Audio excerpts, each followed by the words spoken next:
more people there. Kita pa siya lang tao ka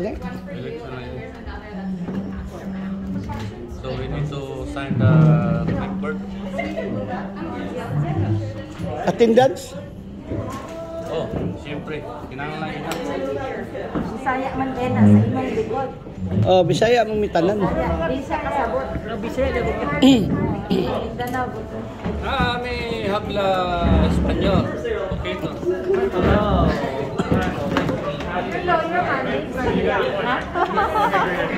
Ona sa Senator Jessica Ramos. Guwapo lang yung tatlo dito tao. Balhin pa dito. Wala man Ah, maba? Front view? Kita localization.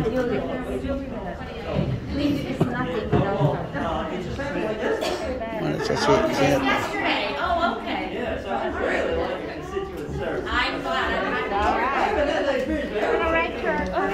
Sorry to hear that part.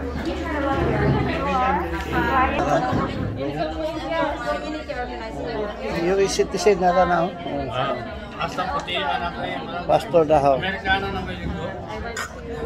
Ang hinapay po, no? Taga Mexico, hinapay.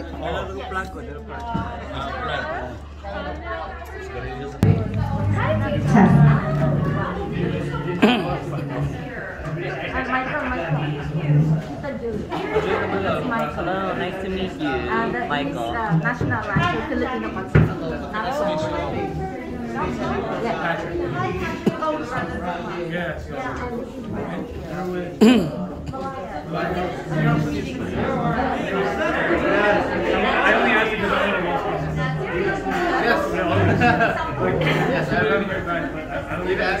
Elmer's, we are dead.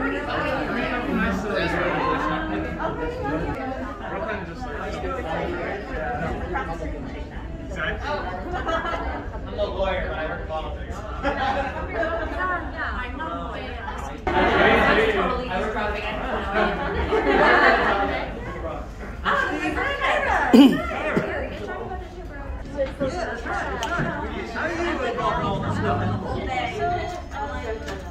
This is even my last event today. All right. Well, good evening, everybody. Good evening.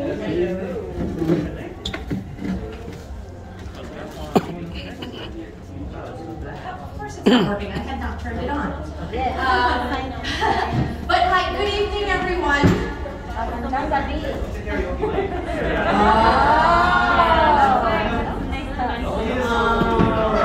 That will have to be later on after a few. Okay. So good evening, everyone.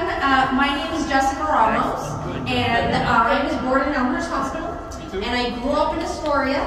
I live in Jackson Heights now. I have two boys. They're 8 and 10. I have lived in this district my entire life. In fact, my aunt lives right around the corner from Red Robin. And I have really strived to ensure that we are representing our community to our highest ability. And I want to thank Mr. DeCastro, is it? Who offered some very kind words. Look, as we get to know each other, I take my job very seriously. And I like doing things well, and I like doing things leaving nobody behind. And that is why it was so important for me to meet with all of you today, acknowledging that within the bounds of the old 13th district, we didn't really have this portion of Woodside before. So my interaction with the Filipino community was really limited to perhaps some activity with Woodside on the Move, or some other organizations, definitely with the nurses' unions, but peripherally in that way. And so I'll explain, redistricting has just taken place, and that means every 10 years after we all participate in the census, the state legislature redraws the lines of what districts are going to look like. And as a result of the last census in 2020, the new lines now for the 13th senatorial district include this portion of Woodside.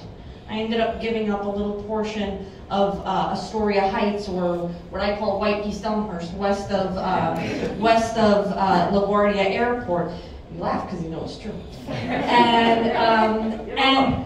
And to be honest, you know, I am here because I want you to get to know me. I want to get to know you. I'm here to ask for your vote.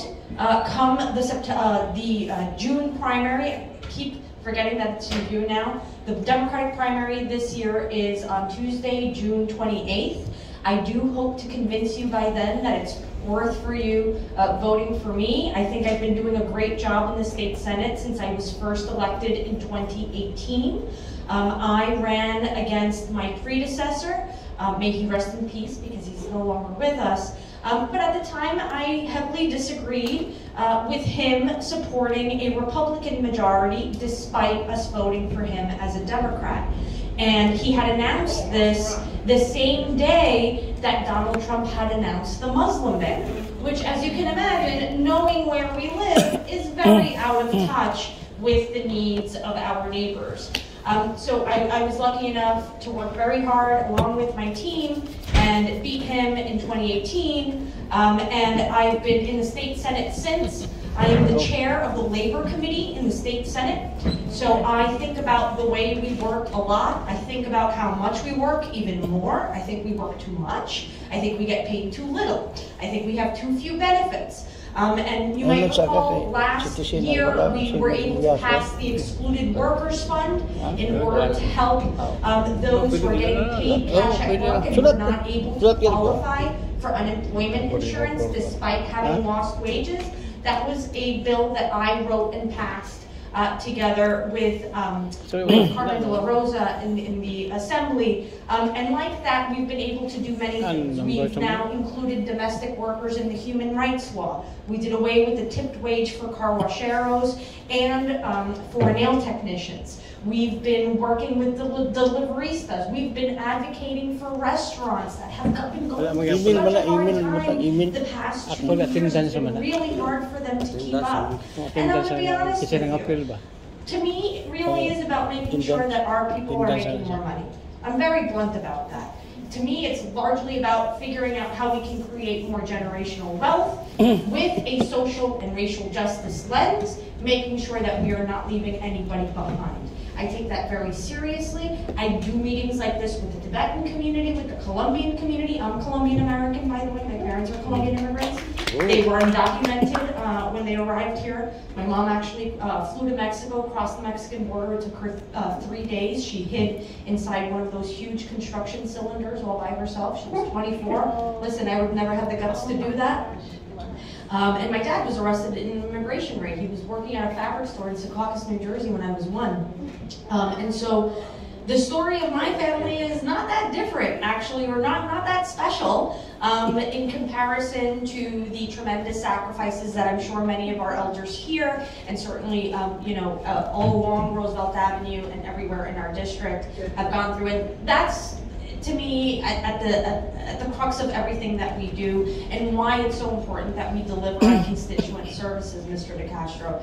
If anybody ever has any issues with the Department of Labor, you're not getting your unemployment, you have a wage theft issue, you need help filing for workers' comp, any legislator should be able to help you with this. But I'm your state senator, so you come to me. Okay, and that's what we do in our office. Our government office is located at 7409 37th Avenue. We're in Suite 302. It's that big building on 37th where Sagar Chinese is and Romeo, the Italian restaurant. We're there. We're not too far away. Please do come and visit, and we'll be offering opportunities now that things are kind of starting to open up. We're hoping to have an open house once the weather gets a little bit better so that everybody can get a little more situated. I did want to come out here and meet you, and I kind of want to leave it at that. I'd rather listen to you guys and let you ask me questions and tell me how I can help. Yes, thank you.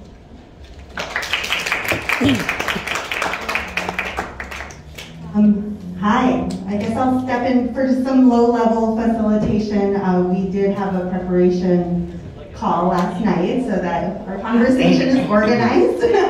I'm Jackie Mariano, not to be confused with Jacqueline Reyes. And I am a lifelong resident of Elmhurst. I remember the election, I voted for you. I'm just so glad that we can have this conversation with the Filipino community that is very diverse and has a lot of issues and concerns, but to pull together today, I think is a huge feat for us. We should really congratulate ourselves to really connect today and unite on our issues. And I hope that we can continue to do that, whether or not Jessica is in front of us or any other legislator.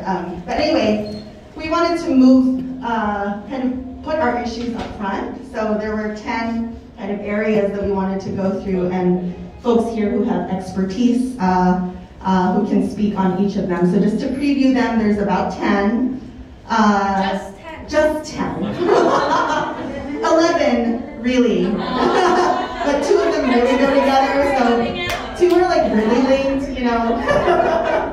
10 sounds better. But yes, 11. The first one being equity issues for much needed services like Excluded Workers Fund, mental health services, and culturally specific outreach, and arts and culture as a vehicle for mental health.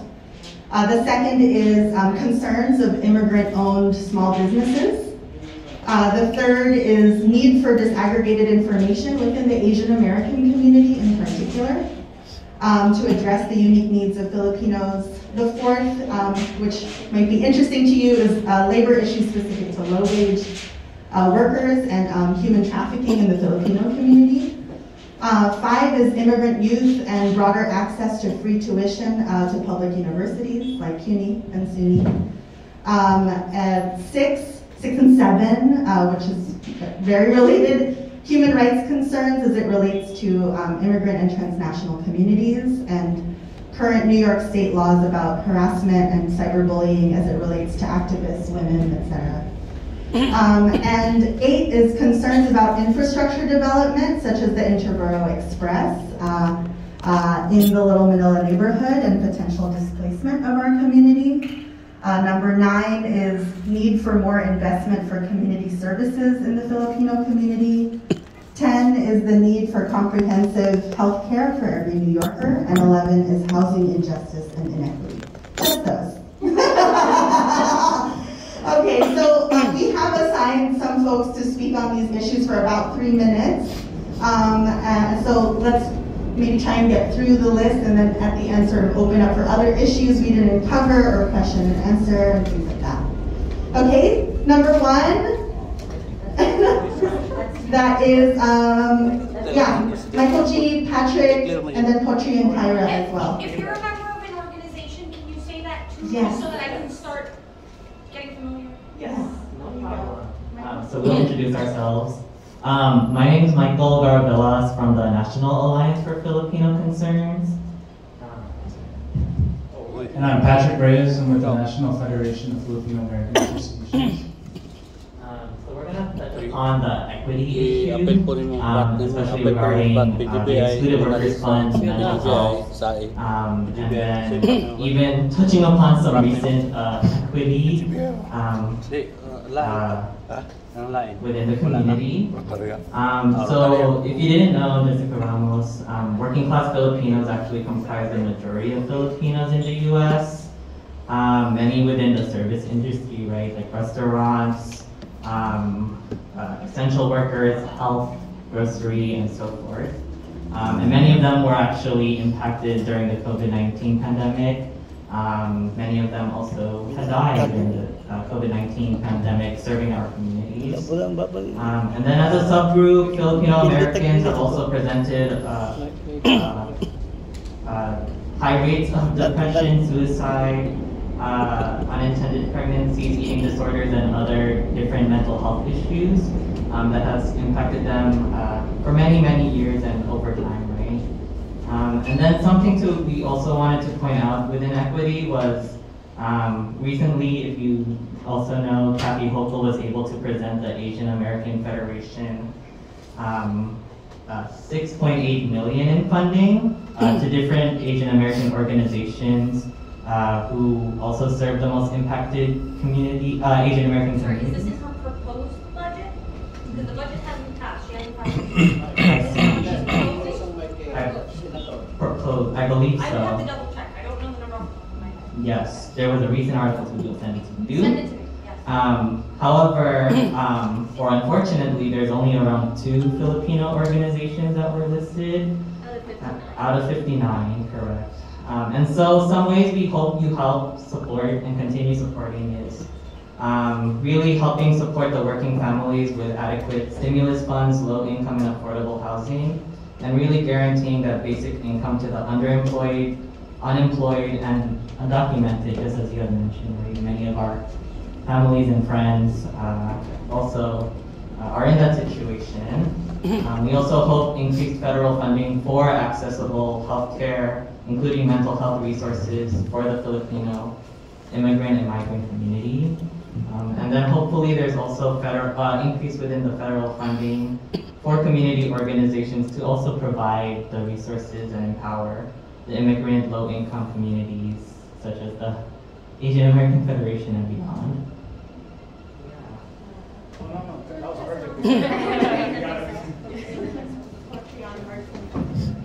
Are we moving on to number 2 now?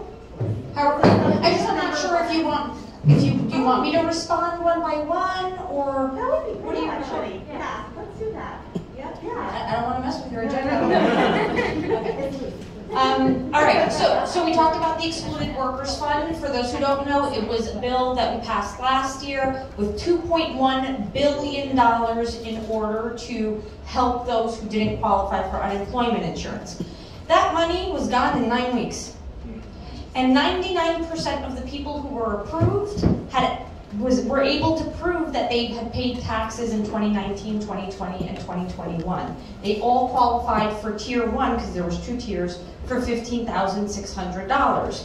We're trying to use that success to make our case for $3 billion more in this year's budget, which would help cover everyone who was left out. Perhaps they hadn't heard of the program, didn't apply in time, or was denied just simply because the money ran out. And we want to be able to support those who lost that income.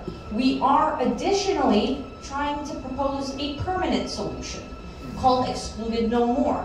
What we discovered was that the unemployment insurance program wasn't thorough because it's completely out of whack with the way the workforce is actually working nowadays. And so we need government to actually keep up with what people are doing, not the other way around, right? And force people into boxes. So with Excluded No More, hopefully we'll be able to allocate $800 million annually so that every time someone who's undocumented gets laid off from a job, for example, they'll be able to access funds just as if they were able to qualify for unemployment insurance. A little bit about the budget. The budget in New York State is due on April 1st every single year. And so right now, we are in the most critical of weeks, and I don't even have to say months anymore. We're in the most critical weeks of the budget negotiation. And so this is when, aside from telling me everything that you need, please make sure you're calling your assembly members and communicating the same message. We need assembly members, for example, out here, Brian Barnwell, to sign on to our Excluded No More bill. I mean, there are, some districts that are a little more purple. They might be a little more, progressive on this side and a little more conservative towards the Middle Village area, you know what I mean? That's the truth. But this is why we need to make noise. This is why we need to educate our legislators even and our neighbors and do the work. And hopefully we'll be able to get, if not both, at least one of these things inside of the budget come April 1st. I couldn't agree more when it comes to mental health. It's something that I talk about a lot. I don't know if you guys know, before being in the state senate, I used to work in the de Blasio administration. I was part of the team that launched Thrive NYC and put together Universal Pre-K. Before that, I come from unions. I worked for 32 BJ, I worked for the building and construction trades, I worked for the Hotel Trades Council. I come from a background of organizing, and I used to be a community board member. I used to be a member of the community board while I was working for these unions. So I know my way around our streets quite well. And it's been really disheartening to see just how the pandemic has really ripped away a lot of the family fabric. You know, let's be honest, it's forced a lot of women to stay with their partners who might not be treating them very well. It's forced people to have to figure out on their own how to grieve their loved ones. Like you said, you know, our community's lost so many of our family members, of our friends, and not everybody has been equipped with the skills to know how to cope with that. And sometimes it doesn't manifest in the best of ways. So, I mean, I don't want to get too much into criminal justice reform, but these are the things to think about, and why we've been begging the governor, well, and the new mayor about you know, better investments into these areas, because we do need to cope, and especially our children. Our children have, you know, their childhood has been completely upended. So I'm glad you brought that up. Those are things that we're fighting for. I have a treatment, not jails bill that I'm pushing for this year. It's it's less for everybody and more for how the system should be treating those who are incarcerated. I'll be very honest, I think everybody's always human, no matter if they've made mistakes. Whether, you know, they're hurting themselves or hurting other people. I'm a big believer that hurt people hurt people. And our job as a society is to make sure that we're actually addressing these root causes, because that's what public safety means, you know, especially as it pertains to housing and healthcare, particularly the New York Health Act. I'm a co-sponsor of the New York Health Act. I want to make sure that every single person in this room and walking the streets of New York doesn't have to blink an eye about going to see a mental health professional or a doctor to get something checked out. Those are things that we should have learned after everything that we've been through, and yet somehow we don't have every single person on board. And so we need to keep having those conversations about the New York Health Act, take that a lot more seriously, because clearly the federal government isn't, and that's where the state government really has to step up. Did I address everything? That's me. Good evening. Assalamualaikum. Thank you very much, Moses Casas, for coming here. You have a lot of relatives actually among the Filipinos, Ramos. Yes, I mean, we were conquered by the same people. Yes. So you're rest assured you will win. So just a segue with all what you're saying. First, my name is Putri Rangka Manisi Ananor. There's no Ramos in there because I came from the southern part of the Philippines that the Spaniard was not able to colonize. And I am a nurse. I'm a registered nurse. Actually, right now, Department of Health. I actually, my number, the number 2 or part number 1 is me being an artist. I'm the artistic director of Kinding Sindaw Malaya Heritage. It's a 30-year-old non-for-profit culture and arts organization that upholds indigenous art.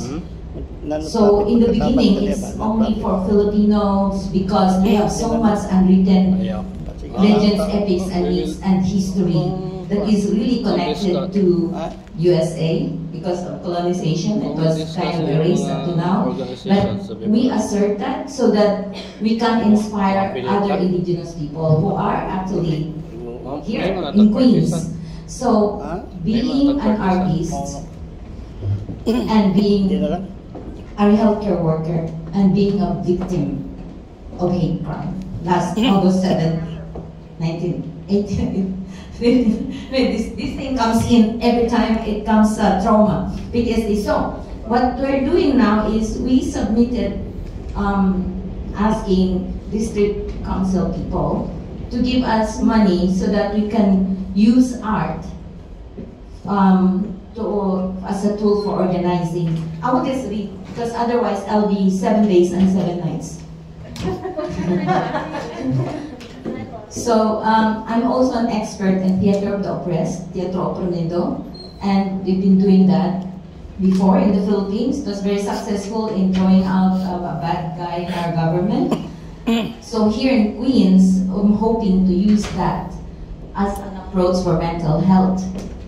And you know, immigrant, Queens, API, Latino, BIL, Black, Indigenous, people of color, you know. Art should be an integral part of strengthening individuals and institutions. Working for progress, music, drama, literature, and other traditional practices are methods of popular education that highlight the absurdities of repression, amplify the voices, those fighting for justice, peace amidst ongoing war. We have been at war with COVID, and every day we feel so insecure because of, I have a face like this. I was just giving away masks and I was attacked.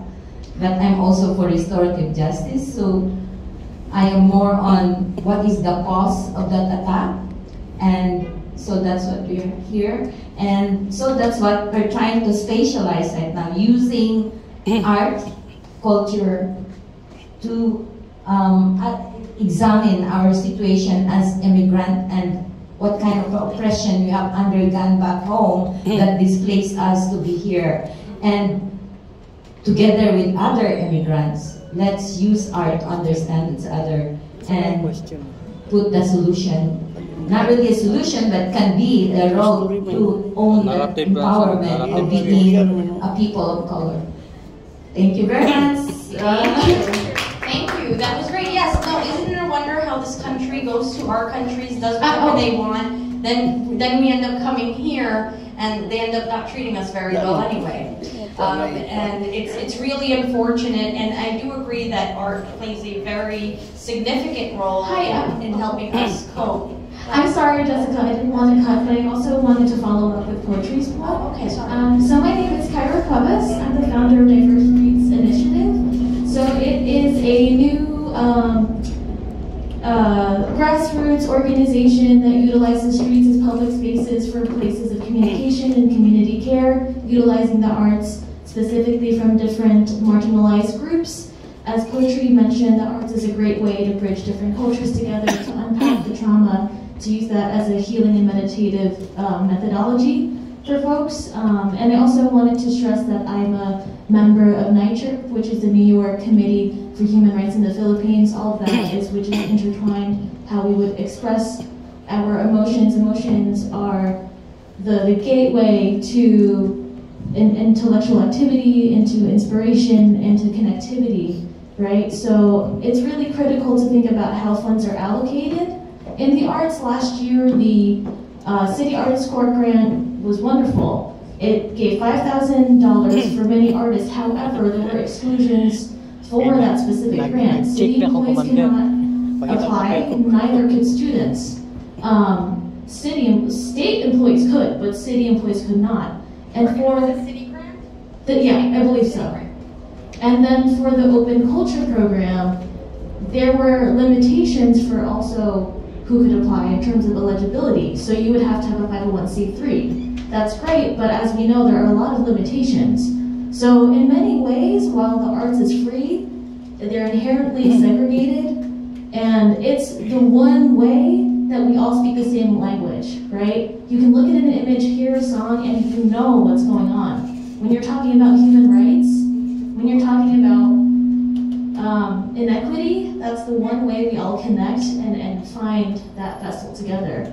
So I'm wondering how you would approach funding for the arts, specifically in institutions, specifically in schools. In the past 10, 20 years, STEM has been emphasized in elementary, middle school, high school, so that's really important to think about, and with community arts organizations, how does funding look like? And thank you so much for being here.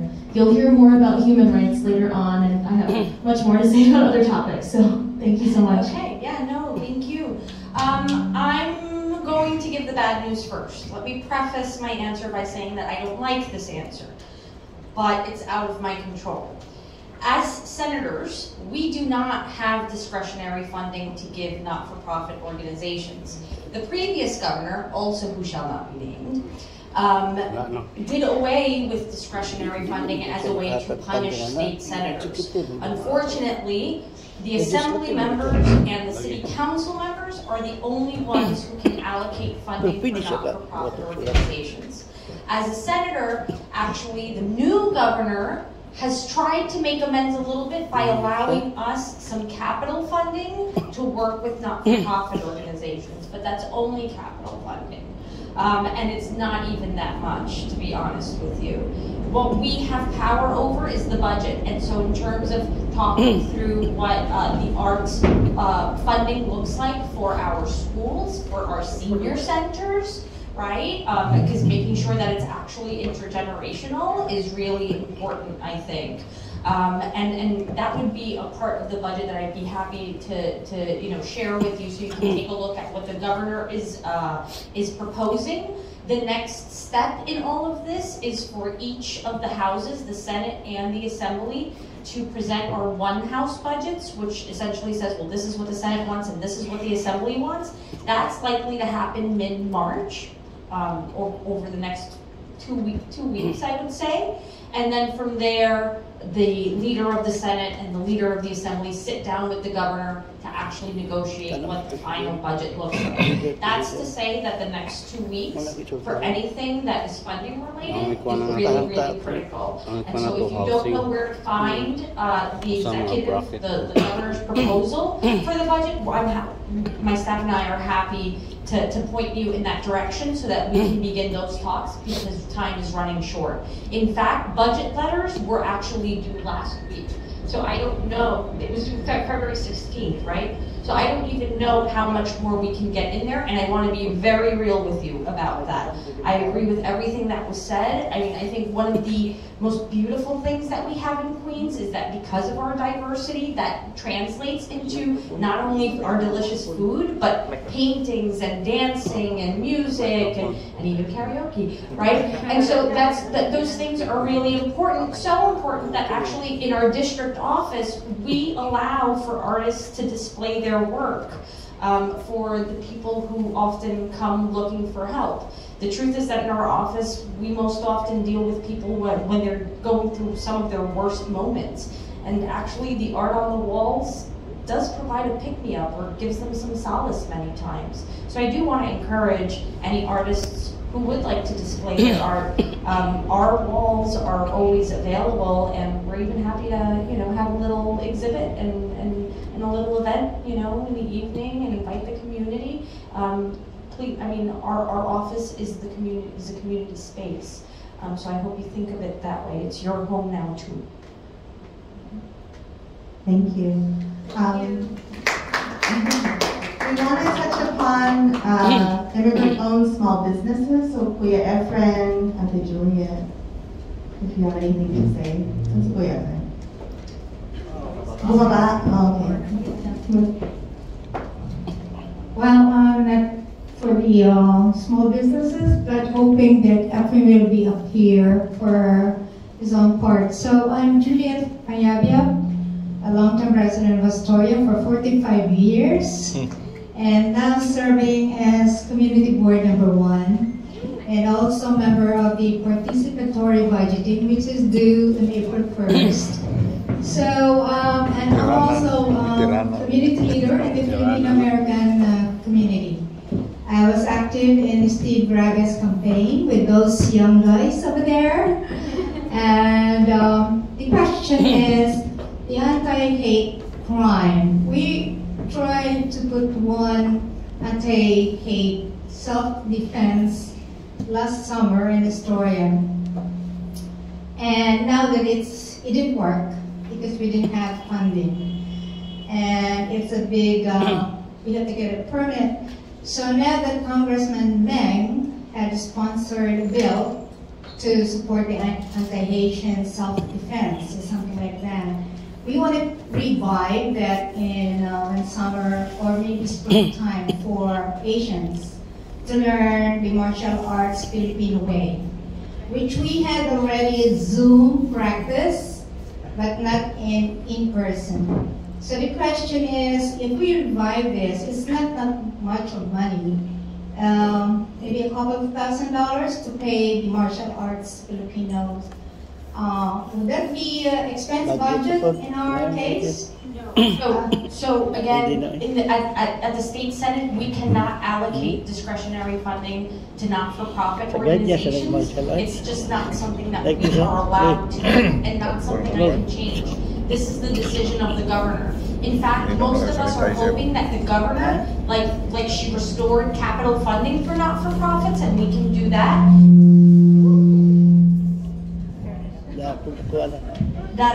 That I'm hoping she also fixes what her predecessor took away from us and restores that discretionary funding.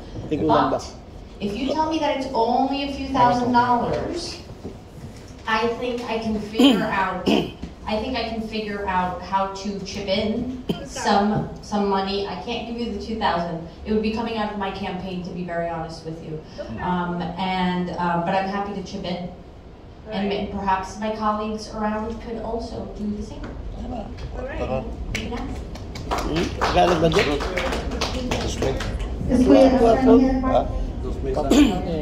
Maybe we can get him.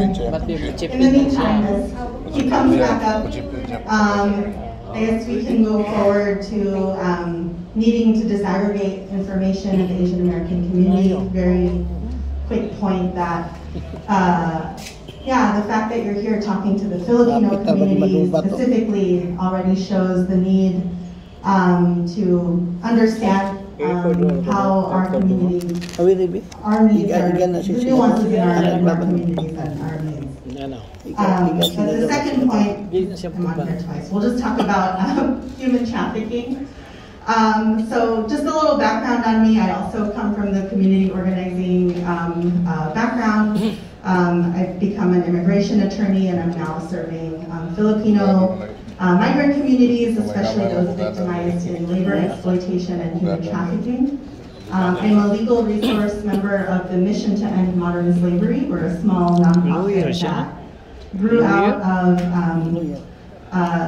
serving migrant workers and organizations like Migrante New York. They're a grassroots Filipino workers organization to build capacity to lead a movement against labor exploitation and human trafficking.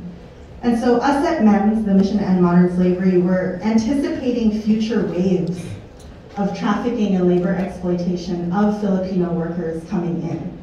And that's because we know, and historically our Filipino workers have arrived in droves and in batches through different recruitment waves. And last year, we noticed that Governor Hochul made several statements that she's indicating her administration has a plan to recruit and import Filipino healthcare workers. And that they're working with the State Department to essentially move visas along so that folks can have legal status to work here, to fill in gaps in the healthcare industry left by retirees and also healthcare workers who refuse to take the vaccine. Yes, exactly. And so the Philippines is historically a source of healthcare workers. A lot of our community are here from the 80s, from that wave. So we just want to be able to monitor that particular program, its progress, its implementation, and also be able to educate arriving workers about their rights and prevent trafficking and also hold unscrupulous employers accountable. All right. First, I hear you on the disaggregated data. We have the same issue in the Latinx community. You know, by and large, the biggest community is the Dominican community, second probably the Ecuadorian. So when I'm meeting with the Colombians and they're asking me, and I don't even know, we're all lumped in together, and largely the problem is the way that the data is collected, right? We're all put into the same boxes when that's actually not necessarily the way the issue should be interpreted, most of the time, I would say. So I would be very interested in learning or seeing what areas we should prioritize to see if we can do a better job of data capture so that because it won't be possible to disaggregate existing data, most likely. It just depends on what area we're talking about. But those are things that we should fix for both our community and mine. And I think the South Asian community as well. They also get placed in the same box. Not everyone is Muslim, not everyone is Bangladeshi, not everyone, you know, and so we wanna make sure that we're actually having the most accurate data available to us to actually solve issues. I've been very active on the human trafficking front, especially as it pertains to farm workers, as it pertains to nail technicians, and as it pertains to sex workers. I'm curious to know, with your worries about the next wave, what industries outside of the health professions you think Filipino people are most likely to be exploited. I like to zero in on specific workforces. I often have found that the biggest problem, for example, with sex workers is that when they get arrested, everybody gets lumped in together. And of course, they're mortified of, you know, snitching on the person who kidnapped them and who has been hurting them, or to whom they're paying back their visa to, for example, which is the case especially for many Latinas. And so we've been trying to figure out how we can decriminalize it in order to support people, empower people to actually report the ones who are hurting them. That's the biggest problem I think that we have. In the meantime, we've actually passed the START Act, yes, which I'm hoping is starting to help people, which was to allow victims of human trafficking to vacate their criminal records if they were forced to commit a crime by the person who trafficked them. Sometimes sex work, but sometimes forgery or, you know, other crimes. I think someone shot someone, you know, a trafficker shot someone and then asked a child who they were trafficking to go hide the gun. So now the child had become an accomplice. And, you know, these are all of the issues that we're dealing with. And of course, we don't want those who have been forced to do wrong to have to actually pay for the crime when they're actually a survivor of the wrongdoing themselves. It's going to take, that takes a lot of work to actually shift the mentality of people because, you know, things like sex work are very taboo to talk about, especially with very Catholic constituencies, in my personal experience. Because it's like, oh, you know, you shouldn't be doing sex work is bad, and it may be, but you know what? If you don't like it, don't do it. It's like everything else, a lot of the other equity issues, right? Our job is to keep each other safe, right? And if you're a God-fearing person, we were told to love thy neighbor. It's God who does the judging. That's not my job. My job is to love you, and so that's what I'm going to do. So I would be interested in working more together with you on that, so that we can maybe even preemptively get ahead of what that might end up looking like, to see if we can avoid a more dangerous situation. Oh, Efren. Wait, Efren. Did we lose him again? Oh. This dude's busy,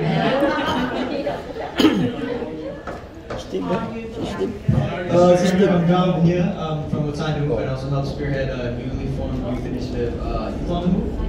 Oh, you saw that? Oh, thank you. I follow you on Instagram. Oh, really? John did too. We wanted to touch. Yes, we want to talk about the new deal for CUNY and how impactful that will be for immigrant communities in Queens, actually for New York State, especially for Filipino Americans like myself, who is in the CUNY system, and my friends as well, who I've seen struggle. You know, some people might not avail for FAFSA, especially a lot of my friends who are undocumented, people, folks who are they're above that bracket, not to qualify for FAFSA, but the family can't because they gotta pay for a lot of other things. And Patrick, you want to SUNY? Yeah, sure. Yeah. So John's a CUNY partner. I like to talk about the SUNY, and I guess like our question is geared more towards, you know, there have been recent calls for CUNY and SUNY institutions to be fully, if not increasing their funding. I believe now they're looking at $250 each. I think they should both be free. Oh, there you go.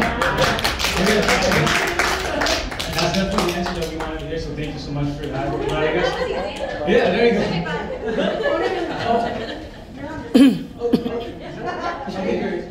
Yeah, I guess what we just wanted to do was give kind of like our personal experience with it and just kind of let you know about how important it is for especially the children of Filipino immigrants, just like my parents were.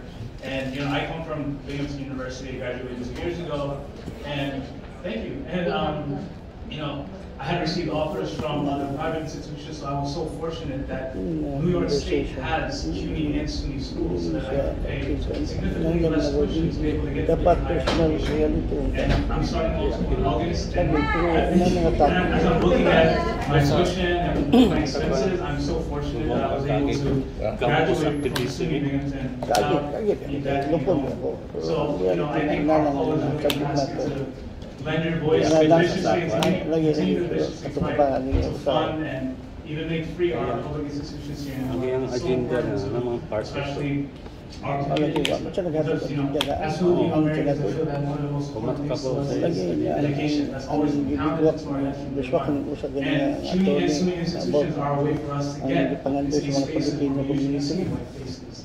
And so, you know, like having access to these institutions and having them being fully resourced is so important, and which is why it is. Yeah,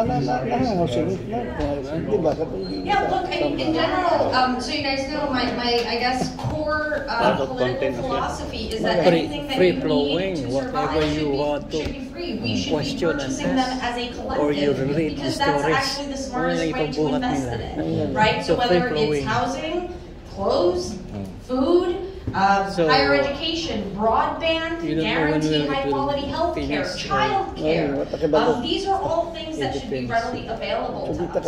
I was not smart enough to go to CUNY and SUNY, and I'm one of those child of immigrants who was saddled with student loan debt. I didn't really have anyone in my family to really guide me through the process of figuring out how to fill out my FAFSA and stuff like that. And I don't want anybody to have to go through that. I am very supportive of the New Deal for CUNY. I do believe that CUNY should be free. Same thing with SUNY. We should all be able to access higher education. And if anything, my complaint over the past 2 years, especially the first year of the pandemic, is everyone was home and could have easily accessed you know, some continuing education from the privacy of their homes. And yet we weren't able to take care of, we weren't able to make that a reality for people. It's really unfortunate because now we're going to see a huge shift in our economy. It's all about jobs. We need more mental health professionals. We need more attorneys speaking our languages, right? Not only because people are getting hurt at work or dealing with immigration cases, but that cultural competency goes a long way, especially in changing our laws. I actually hope several of you are thinking about running for office, not just Stephen in the back there. You know? No, I'm serious, because it's necessary. We need to update the laws, and that all starts in those college classrooms. So count on me if you see that I haven't signed on to something or that I should be going somewhere. Let us know, and I'll be happy to support in any way I can. Yeah, for sure. Hi, good evening. I'm not John, so famous over there, but you probably don't follow me on Instagram, but my name's Clifford. Yeah, I'm in the Bronx, you definitely should be. Wait, how'd you get in this meeting? You're from the Bronx. I'm a community person. But, you know, I'm not SUNY nor CUNY. I don't come from that background. I come from, I guess, that third field, and that's the private institutions. I graduated NYIT this past fall, international business, and I think the biggest conversation there is, aside from FAFSA, and a lot of folks who are entering college, is the option to go into private institutions because they do offer great programs. And I think the question is like the tap. For so long, the funding has not been there, the brackets has not been there, and I think slowly every year they try, but the question is, how do we make it more eligible for individuals to receive more money to have a lower salary to be more eligible to tap, or to even get a higher salary, or families to get a higher salary and be eligible to tap, because I think we can all agree in this room, education leads to economic empowerment. Economic empowerment is intergenerational wealth, and that really brings about that change on the everyday level, right? So again, just as they lended their support for CUNY and SUNY, support for TAP for private institutions. Absolutely, absolutely. I mean, first of all, one thing that we didn't say about CUNY and SUNY is that it's proven that it's actually the most effective vehicle for immigrants and working class people to get some upward mobility here in New York. That's just fact. And so the more that we do that and that we support TAP and even the Pell Grant, I mean, a lot of this is also the way we function with the federal government. And, you know, yes, in the state we can allocate more funding and figure stuff out, but ultimately we need the federal government to step up and actually make these programs far more expansive than they have been. While we're on education, Asian American curriculum, K-12. Yes, yes, I agree. Can I answer?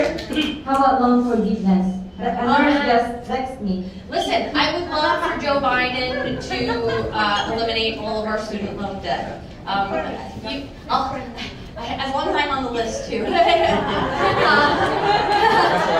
But seriously, yes. But only the president can do that, unfortunately. If I could, I'd do it in a second. In a second, yes. Just with a wave of the wand, for sure. Yes. Thank Thank you very much. I know you're busy. Yeah, thank you very much. I'm sorry. By the way, I have only 2 questions. Especially, introduced the Guardian Angel International, the group of Guardian Angel.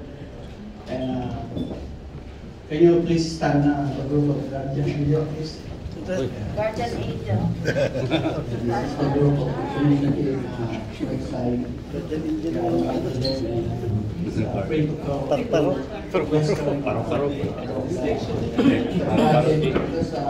There is a whole project regarding the community, and I suggest also everyone. It's very effective. You know, the street, especially in the afternoon and the evening, it's a lot of so I suggest the group to help me to, you know, want to Like a community cleanup? yeah, cleanup, and I'm happy to join in a community cleanup. Unfortunately, I don't have power over the sanitation department. It's a city service. No, I have a truck. You have a truck? Yeah, to the garbage. Yeah, my point is that it shouldn't be on you. I need only a little bit budget, you know, food and garbage bag. Yes, again, I'm happy. I guess your council person here is Julie Wan? Right. So I'm happy to, you know, act as a liaison if you're having trouble getting in contact, but you should get in contact with your councilwoman if you don't know her already. We try to work very closely together on all of these issues, and I'm also happy to put in calls to City Hall. I can do that, but ultimately in terms of making sure that enough funding is allocated so that you're having more pickups, like trash pickups, that comes out of the city budget. Because I want to present that all the Philippine community, not only in one side, you know, each other is there is participate, you know, to do that. Because I'm 3 years now in this place. I am the one only to clean up from here up to there. So I'm happy to meet the Guardian Angel International Group, and we once a week. Yeah. And also the Guardian Angel there is another Guardian Angel, but this is for protection for the what I call that? Crime. The crime, yeah, but it's not here because Bruce is, I think, is sick right now. Actually, I don't think I responded to part of the curriculum. I mean, we all got very excited, but the truth is that we don't learn about ourselves in textbooks at all. You know? Yes, right.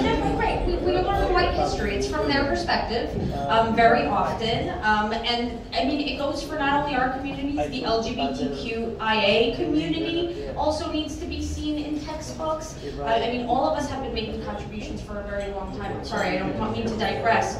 But I think that in response to anti-hate crimes, we do a piss poor job of actually building children and adults with cultural competency.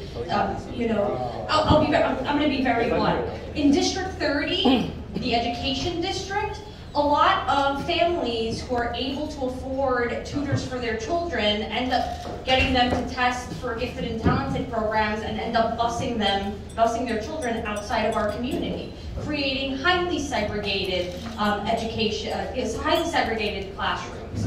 And honestly, we actually benefit from being around each other. You know, spending more time with me, I'll have you speaking a little Colombian slang in a few months. And hopefully you guys will be teaching me, you know, a little bit more, and I'll end up eating your chicken adobo, and it'll be great. But these are the things, and being around each other, how we build community that's actually culturally competent and helps people stay safe.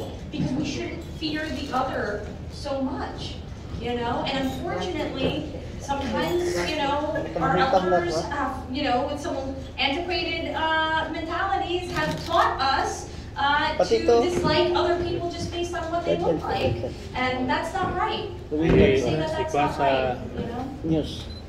Yeah, and also editorial, and also open to my place for any association. I open this one for free. For example, you have any plan to about the community, not only about the business. About the community, this my place is open.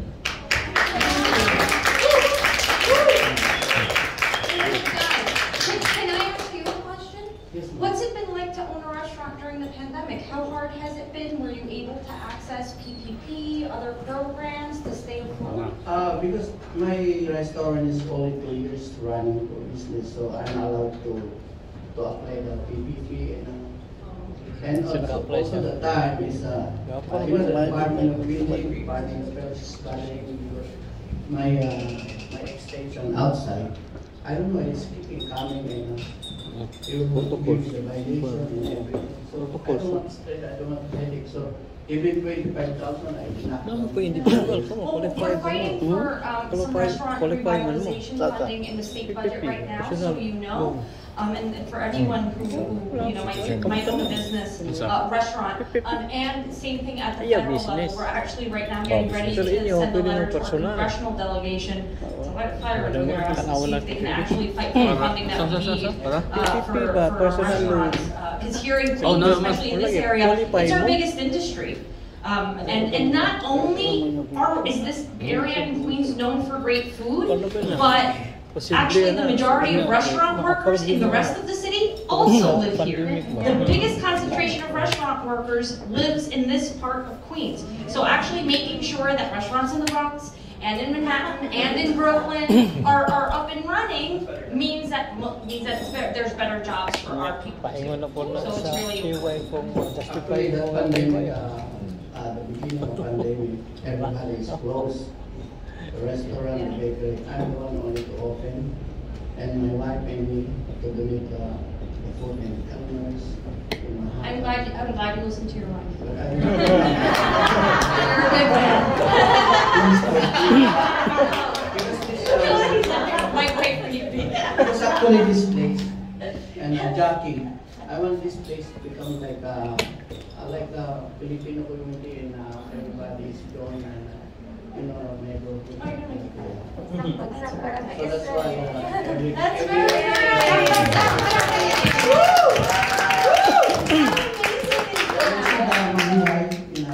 I saw the mural, yes. Very nice. I love that. So, very good. Well, we're very lucky that you're here. I have only one favor for you. Okay. Because I'm a restaurant business and I have a sandwich, everything. I don't know, the food truck is keeping posting. I'm paying my tax, I'm paying the rent, but then They're paying taxes too, that's one. We are in talks to figure out how we can better work with the street vendors. I have a bill to do away with the cap because the city hasn't actually created a system for street vendors. They've been ignoring them and criminalizing them actually. The police harass them very much. And I think that conversation should help in figuring out how we can improve the relationship and, you know, where street vendors can do their business. Those are all things that can be remedied. So I'm hoping that you guys can also be supportive of that bill so that we can continue the conversation and make sure that, you know, there's the opportunity for business for everybody. okay, thank you very much. You have any question?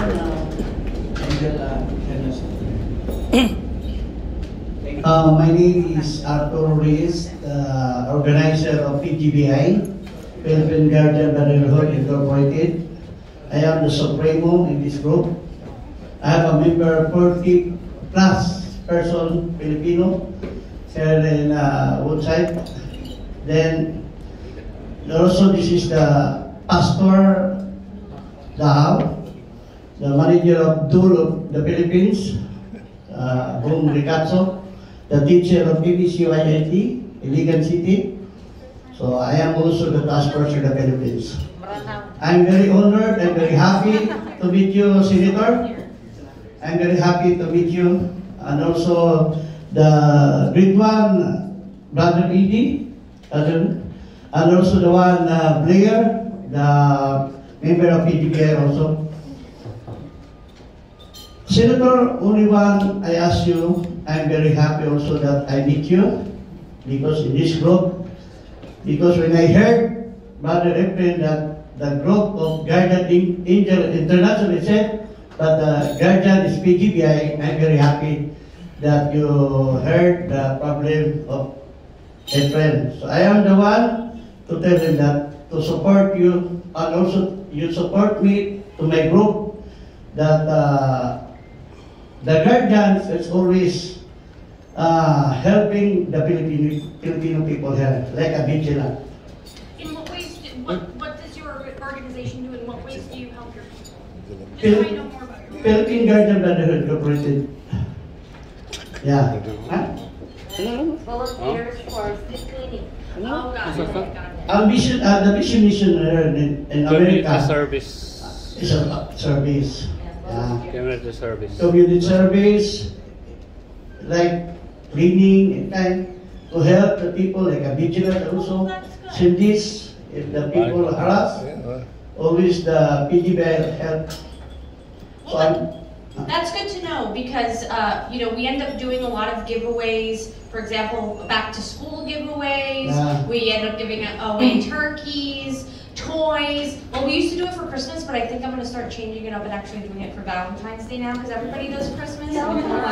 So, right? Senator, maybe someday But we'll need volunteers, so we'll be calling you and hopefully you guys can help out. So, Senator, maybe someday I go to your office with a group. I have to help my organization. Yes, absolutely. Thank you very much. Thank you. Thank you so much. How another my colleague? Sir, you look so familiar to me. Ay, wala na po. Localize.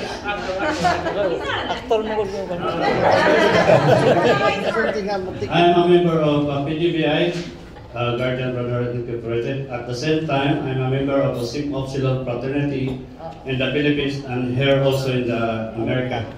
So my question is, you mentioned about the housing. In what particular bracket of a household we can build? Just like us, we are middle income. Even though we are middle income, we cannot provide with the rent of the house or whatever is that. So in what particular bracket? Thank you very much. Listen, I paid $24.50 for a 2.5 bedroom in Jackson Heights. I've had it for 10 years. I've been there for a decade. I'm a tenant. I pay preferential rent. I know how difficult it is Yes, I'm a single mom, you know, it's really hard to be able to afford to live here.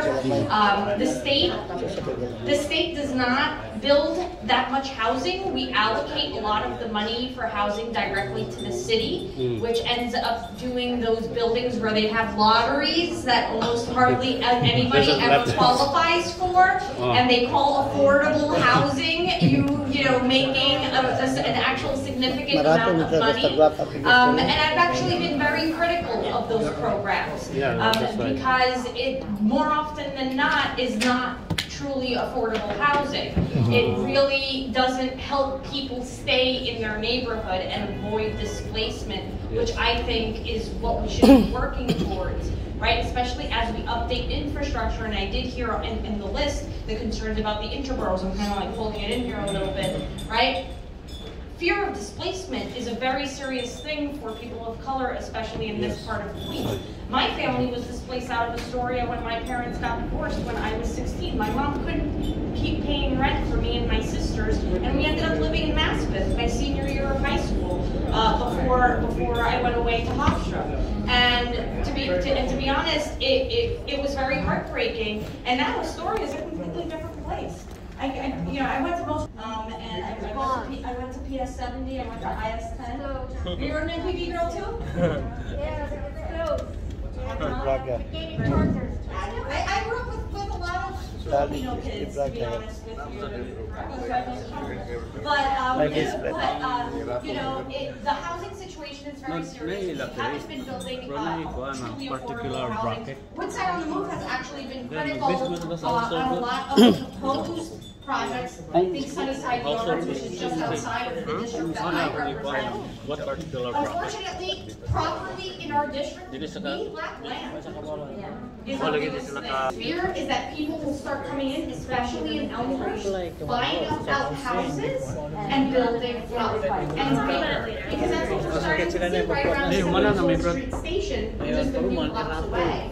So those are things that I need to figure out. I've been very supportive of proposing community land trusts so that communities, thank you. So that communities can actually say what should be built. And again, especially in areas like ours where we don't actually have a lot of land available because most of it is taken. To me, another big deal, and this would probably fall on the city more, there's a ton of people who do own lands, vacant lots that are just sitting there, and nothing happens, or they're an eyesore, right? There's weeds growing all over the place, and it doesn't even look nice. And so I think holding those folks actually accountable